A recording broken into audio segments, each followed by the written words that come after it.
ओम शांति। आज 29 अगस्त 2024 बाबा की महावाक्य है, मीठे बच्चे, तुम यहाँ पढ़ाई पढ़ने के लिए आए हो। तुम्हें आंखें बंद करने की दरकार नहीं। पढ़ाई आंख खोल कर पढ़ी जाती है। प्रश्न है, भक्ति मार्ग में कौन सी आदत भक्तों में होती है जो अब तुम बच्चों में नहीं होनी चाहिए? उत्तर है, भक्ति में किसी भी देवता की मूर्ति के आगे जाकर कुछ न कुछ मांगते रहते हैं। उन्हें मांगने की ही आदत पड़ जाती है। लक्ष्मी के आगे जाएंगे तो धन मांगेंगे, लेकिन मिलता कुछ नहीं। अब तुम बच्चों में यह आदत नहीं। तुम तो बाप के वर्षे के अधिकारी हो। तुम सच्चे विचित्र बाप को देखते रहो, इसमें ही तुम्हारी सच्ची कमाई है। ओम शांति। रूहानी बाप बैठ रूहानी बच्चों को समझाते हैं। यह पाठशाला है, परंतु यहाँ कोई चित्र अर्थात देहधारी को नहीं देखना है। यहाँ देखते भी बुद्धि उस तरफ जानी चाहिए जिसको कोई चित्र नहीं है। स्कूल में बच्चों का अटेंशन हमेशा टीचर में रहता है, क्योंकि वह पढ़ाते हैं तो जरूर उनका सुनना है, फिर रिस्पॉन्ड करना है। टीचर प्रश्न पूछेगा तो इशारा करेंगे ना, मैं बताता हूँ। यहाँ यह है विचित्र स्कूल, क्योंकि विचित्र पढ़ाई है जिसका कोई चित्र नहीं है। तो पढ़ाई में आंखें खोलकर बैठना चाहिए ना। स्कूल में टीचर के सामने कभी आंखें बंद करके बैठते हैं क्या? भक्ति मार्ग में हिरे हुए हैं आंखें बंद कर माला जपना आदि। साधु लोग भी आंखें बंद करके बैठते हैं। वह तो स्त्री को देखते भी नहीं है कि कहाँ मन चलायमान ना हो जाए। परंतु आजकल जमाना है तमो प्रधान। बाप तुम बच्चों को समझाते हैं। यहाँ तुम भर देखते हो शरीर को, परंतु बुद्धि उस विचित्र को याद करने में रहती है। ऐसा कोई साधु संत नहीं होगा जो शरीर को देखते याद उस विचित्र को करे। तुम जानते हो, इस रथ में वह बाबा हमको पढ़ाते हैं। वह बोलते हैं, करती तो सब कुछ आत्मा ही है। शरीर तो कुछ भी नहीं करता। आत्मा सुनती है। रूहानी ज्ञान व जिस्मानी ज्ञान सुनती सुनाती आत्मा ही है। आत्मा जिस्मानी टीचर बनती है। शरीर द्वारा जिस्मानी पढ़ाई पढ़ते हैं, वह भी आत्मा ही पढ़ती है।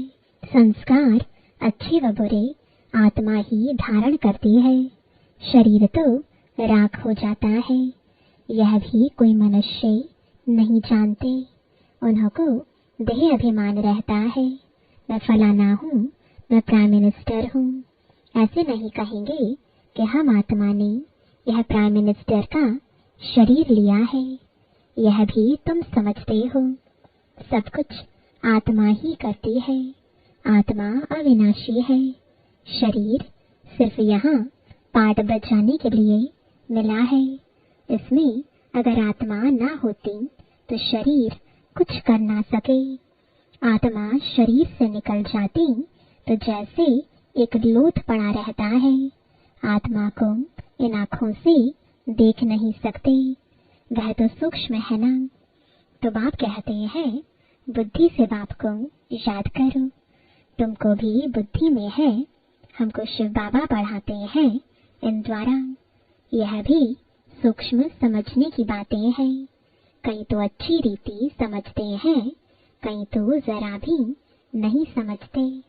है भी सिर्फ यह बात। अल्प माना भगवान बाबा।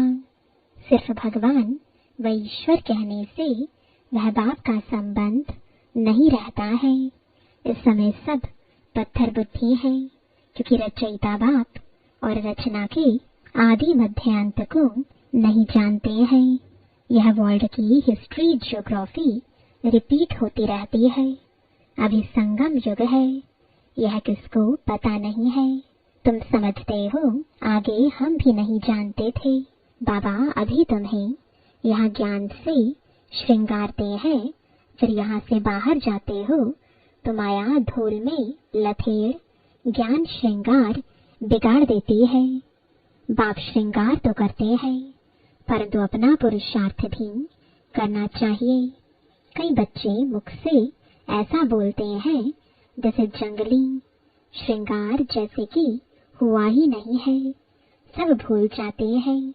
लास्ट नंबर में जो स्टूडेंट बैठे रहते हैं उनकी पढ़ाई में इतनी दिल नहीं लगती है। हाँ, फैक्ट्री आदि में सर्विस कर साहूकार बन जाते हैं, पढ़ा हुआ कुछ नहीं। यह तो बहुत ऊंच पढ़ाई है। पढ़ाई बगैर तो भविष्य पद मिल नहीं सकता है। यहाँ तुमको फैक्ट्री आदि में बैठकर कोई काम नहीं करना है जिससे धनवान बनना है। यह तो सब कुछ खलास होना है। साथ में चलेगी सिर्फ अविनाशी कमाई। तुमको मालूम है मनुष्य मरते हैं तो खाली हाथ जाते हैं, साथ में कुछ भी ले नहीं जाएंगे। तुम्हारे हाथ भरतू जाएंगे। इसको कहा जाता है सच्ची कमाई। यह सच्ची कमाई तुम्हारी होती है 21 जन्मों के लिए। बेहद का बाप ही सच्ची कमाई कराते हैं। तुम बच्चे देखते हो इस चित्र को, परंतु याद करते हो विचित्र बाप को। क्योंकि तुम भी आत्मा हो तो आत्मा अपने बाप को ही देखती है, उनसे पढ़ती है। आत्मा को और परमात्मा को तुम देखते नहीं हो, परंतु बुद्धि से जानते हो हम आत्मा अविनाशी है, यह शरीर विनाशी है। यह बाप भी भल सामने तुम बच्चों को देखते हैं, परंतु बुद्धि में है कि आत्माओं को समझाते हैं। अभी बाप तुम बच्चों को जो सिखलाते हैं वह सच ही सच है, इसमें झूठ की रत्ती नहीं। तुम सचखंड के मालिक बनते हो। यह है झूठ खंड। झूठ खंड है कलयुग, सचखंड है सतयुग। रात दिन का फर्क है। सतयुग में दुख की बात होती नहीं, नाम ही है सुखधाम। उस सुखधाम का मालिक तो बेहद का बाप ही बनाएंगे। उनका कोई चित्र नहीं और सबके चित्र है। उनकी आत्मा का नाम फिरता है क्या? उनका नाम ही है शिव, और सबको आत्मा ही आत्मा कहते। बाकी शरीर का नाम पड़ता है शिवलिंग है निराकार, ज्ञान का सागर, शांति का सागर। यह शिव की महिमा है। वह बाप भी है, तो बाप से जरूर वर्षा मिलना है। रचना को रचना से वर्षा नहीं मिलता। वर्षा रचयिता देंगे अपने बच्चों को। अपने बच्चे होते भाई के बच्चों को वर्षा देंगे क्या? यह भी बेहद का बाप अपने बेहद के बच्चों को वर्षा देते हैं। यह पढ़ाई है ना, जैसे पढ़ाई से मनुष्य बैरिस्टर आदि बनते हैं। पढ़ाने वाले से और पढ़ाई से युग रहता है। यह तो पढ़ाने वाला है विचित्र। तुम भी आत्माएं विचित्र हो। बाप कहते हैं मैं आत्माओं को पढ़ाता हूँ। तुम भी समझो हमको बाप पढ़ाते हैं। एक ही बार बाप आकर पढ़ाते हैं। पढ़ती तो आत्मा है ना। दुख सुख आत्मा भोगती है, परंतु शरीर द्वारा आत्मा निकल जाए तो फिर भल शरीर को कितना भी मारो, जैसे मिट्टी को मारते हो। तो बाप बार बार समझाते हैं अपने को आत्मा समझ, बाप को याद करो। यह तो बाबा जानते हैं, नंबरवार धारणा करते हैं। कोई तो बिल्कुल जैसे बुद्धू है, कुछ नहीं समझते। ज्ञान तो बड़ा सहज है। अंधा लूला लंगड़ा भी समझ सकते हैं, क्योंकि यह तो आत्मा को समझाया जाता है ना। आत्मा लूली लंगड़ी नहीं होती, शरीर होता है। बाप कितना अच्छी रीति बैठ समझाते हैं, परंतु भक्ति मार्ग की आदत आंख बंद करके बैठने की पड़ी हुई है, तो यहाँ भी आंखें बंद कर बैठते हैं। जैसे मतवाले बाप कहते हैं आंखें बंद ना करो, सामने देखते हुए भी बुद्धि से बाप को याद करो, तभी विकर्म विनाश होंगे। कितना सहज है। फिर भी कहते बाबा हम याद नहीं कर सकते हैं। अरे लौकिक बाप जिससे हद का वर्षा मिलता है उनको तो मरने तक भी याद करते। यह तो सब आत्माओं का बेहद का बाप है, उनको तुम याद नहीं कर सकते हो। जिस बाप को बुलाते भी हैं ओ गॉड फादर गाइड मी, वास्तव में यह कहना भी रॉन्ग है। बाप सिर्फ एक का तो गाइड नहीं है, वह तो बेहद का गाइड है। एक को थोड़े ही लिबरेट करेंगे। बाप कहते हैं मैं सबकी आकर सदगति करता हूँ, मैं आया ही हूँ सबको शांति धाम भेज देने, यहाँ मांगने की दरकार नहीं। बेहद का बाप है ना, वह तो हद में आकर मीमी करते रहते हैं। हे परमात्मा मुझे सुख दो, दुख मिटाओ, हम पापी नीच हैं, आप रहम करो। बाप कहते हैं मैं बेहद की पुरानी सृष्टि को नया बनाने आया हूँ। नई सृष्टि में देवता रहते हैं, मैं हर 5000 वर्ष बाद आता हूँ, जबकि तुम पूरे पतित बन जाते हो। यह है ही आसुरी संप्रदाय। सतगुरु तो एक ही है सच बोलने वाला, वही बाप भी है, टीचर भी है, सतगुरु भी है। बाप कहते हैं यह माताएं ही स्वर्ग का द्वार खोलने वाली हैं। लिखा हुआ भी है गेटवे टू हेवन, परंतु यह भी मनुष्य समझ थोड़े ही सकते हैं। नर्क में पड़े हैं ना, तब तो बुलाते हैं। अब बाबा तुमको स्वर्ग में जाने का रास्ता बताते हैं। बाप कहते हैं मैं आता ही हूँ पतितों को पावन बनाने और वापस ले जाने। अब अपने को आत्मा समझ बाप को याद करो तो तुम्हारे पाप कट जाएंगे। सबको एक ही बात सुनाओ कि बाप कहते हैं माया जीत जगत जीत बनो।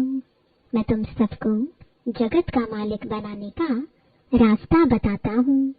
फिर लक्ष्मी की दीपमाला पर पूजा करते हैं, उनसे धन मांगते हैं। ऐसे नहीं कहते हेल्थ अच्छी करो, आयु बड़ी करो। तुम तो बाप से वर्षा लेते हो, आयु कितनी बड़ी हो जाती है। अभी हेल्थ वेल्थ हैप्पीनेस सब दे देते हैं। वह तो लक्ष्मी से सिर्फ ठिकरियां मांगते हैं, वह भी मिलती थोड़े ही है। यह एक आदत पड़ गई है। देवताओं के आगे जाएंगे भीख मांगने। यहाँ तो तुमको बाप से कुछ भी मांगना नहीं है। तुमको तो बाप कहते हैं माँ में कम याद करने से मालिक बन जाएंगे और सृष्टि चक्र को जानने से चक्रवर्ती राजा बन जाएंगे। दैवी गुण भी धारण करने हैं, इसमें कुछ बोलने की दरकार नहीं रहती। जबकि बाप से स्वर्ग का वर्षा मिलता है। अभी तुम इनकी पूजा करेंगे क्या? तुम जानते हो हम खुद ही यह बनते हैं, फिर इन 5 तत्वों की क्या पूजा करेंगे? हमको विश्व की बादशाही मिलती है तो यह क्या करेंगे? अभी तुम मंदिर आदि में नहीं जाएंगे। बाप कहते हैं यह सब भक्ति मार्ग की सामग्री है। ज्ञान में तो है एक अक्षर माँ में कम याद करो, बस याद से तुम्हारे पाप कट जाएंगे, सतप्रधान बन जाएंगे। तुम ही सर्वगुण संपन्न थे, फिर बनना पड़े, यह भी समझते नहीं। पत्थर बुद्धियों से बाप को कितना माथा मारना पड़ता है, यह निश्चय होना चाहिए। यह बातें कोई भी साधु संत आदि बता ना सके सिवाय एक बाप के। यह कोई ईश्वर थोड़े ही है, यह तो बहुत जन्मों के अंत में है। मैं प्रवेश ही उनमें करता हूँ जिसने पूरे 84 जन्म लिए हैं। गावड़े का छोरा था, फिर श्याम सुंदर बनते हैं। यह तो पूरा गावड़े का छोरा था। फिर जब कुछ साधारण बना तो बाबा ने प्रवेश किया, क्योंकि इतनी भट्ठी बननी थी। इन्हों को खिलाएंगे कौन, तो जरूर साधारण भी चाहिए ना। यह सब समझने की बातें हैं। बाप खुद कहते हैं, मैं इनके बहुत जन्मों के अंत में प्रवेश करता हूँ। जो सबसे पतित बना है, फिर पावन भी वही बनेंगे। 84 जन्म इसने लिए हैं। तत्त्वम एक तो नहीं, बहुत है ना। सूर्यवंशी चंद्रवंशी बनने वाले ही यहाँ आते हैं। नंबरवार पुरुषार्थ अनुसार, बाकी ठहर नहीं सकेंगे। देरी से आने वाले ज्ञान भी थोड़ा सुनेंगे, फिर देरी से ही आएंगे। अच्छा, मीठे मीठे सिकिलते बच्चों प्रति माता पिता बाप दादा का याद प्यार और गुड मॉर्निंग। रूहानी बाप की रूहानी बच्चों को नमस्ते। रूहानी बच्चों की रूहानी बाप दादा को गुड मॉर्निंग और नमस्ते। धारणा के लिए मुख्य सार है। पहला, बाप जो ज्ञान श्रृंगार करते हैं उसे कायम रखने का पुरुषार्थ करना है। माया की धूल में ज्ञान श्रृंगार बिगाड़ना नहीं है। पढ़ाई अच्छी रीति पढ़कर अविनाशी कमाई करनी है। दूसरा, इस चित्र अर्थात देहधारी को सामने देखते हुए बुद्धि से विचित्र बाप को याद करना है। आंखें बंद कर बैठने की आदत नहीं डालनी है। बेहद के बाप से कुछ भी मांगना नहीं है। वरदान है, समय के महत्व को जान। फास्ट सो फर्स्ट आने वाले तीव्र गति के पुरुषार्थी भव। अव्यक्त पाठ में आई हुई आत्माओं को last so fast, fast so first आने का वरदान प्राप्त है। तो समय के महत्व को जान, मिले हुए वरदान को स्वरूप में लाओ। यह अव्यक्त पालना सहज ही शक्तिशाली बनाने वाली है। इसलिए जितना आगे बढ़ना चाहो बढ़ सकते हो। बाप दादा और निमित्त आत्माओं की सर्व के प्रति सदा आगे उड़ने की दुआएं होने के कारण तीव्र गति के पुरुषार्थ का भाग्य सहज मिला हुआ है। स्लोगन है, निराकार सो साकार के महामंत्र की स्मृति से निरंतर योगी बनो। ओम शांति।